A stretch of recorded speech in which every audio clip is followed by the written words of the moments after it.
সুন্দরবনেও চলছে সনাতন ধর্মাবলম্বীদের রাস উৎসবের পুণ্যস্নান। ভোর থেকে শত শত ভক্ত দর্শনার্থী অংশ নিচ্ছেন এই ধর্মীয় আচারে। এ বিষয়ে আরো জানাচ্ছেন সহকর্মী নূর ইসলাম রকি।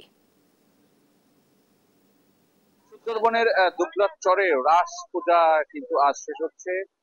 দর্শনার্থীরা বা ভক্তবৃন্দ যারা আছে তারা কিন্তু পূর্ণ স্নানের মাধ্যমে তাদের যে কার্যক্রম এই কার্যক্রম কিন্তু শেষ করে। দর্শক আপনারা দেখতে পাচ্ছেন যে এই মুহূর্তে দর্শনার্থীরা তারা তাদের বঙ্গোপসাগরে তারা কিন্তু তাদের যে প্রার্থনা এই প্রার্থনা শেষে কিন্তু পূর্ণ স্নানের যে প্রস্তুতি সেই প্রস্তুতি কিন্তু তারা দিচ্ছে।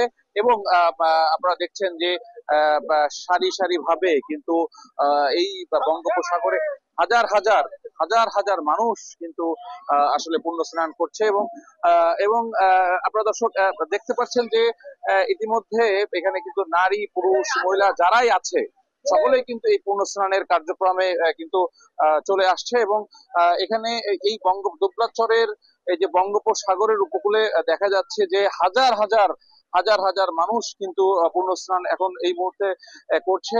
একটু বলে রাখি, গত পরশুদিন কিন্তু দুবলার চরে রাস পূজা উদযাপনের কার্যক্রম শুরু হয় এবং গতকাল সন্ধ্যার পর থেকেই কিন্তু রাস পূজা আনুষ্ঠানিকভাবে শুরু হওয়ার পর সারা রাত পূজা শেষে আজ কিন্তু পূর্ণ স্নান কিন্তু এই সকালবেলায় শুরু করেছে দর্শনার্থীরা। এবং তারা তাদের যে প্রার্থনা এই প্রার্থনার শেষে কিন্তু আজ ফিরে যাবে যার যার গন্তব্যস্থলে। এবং এই মুহূর্তে খুলনা থেকে প্রায় শত শত কিলোমিটার দূরে সুন্দরবনের একটি চরে হিন্দু ধর্ম যারা আছে তারা কিন্তু অবস্থান করছে। এবং এই পুণ্য স্নানের পরে তারা কিন্তু ট্রলারে করে যার যার বাসায় ফিরে যাবে।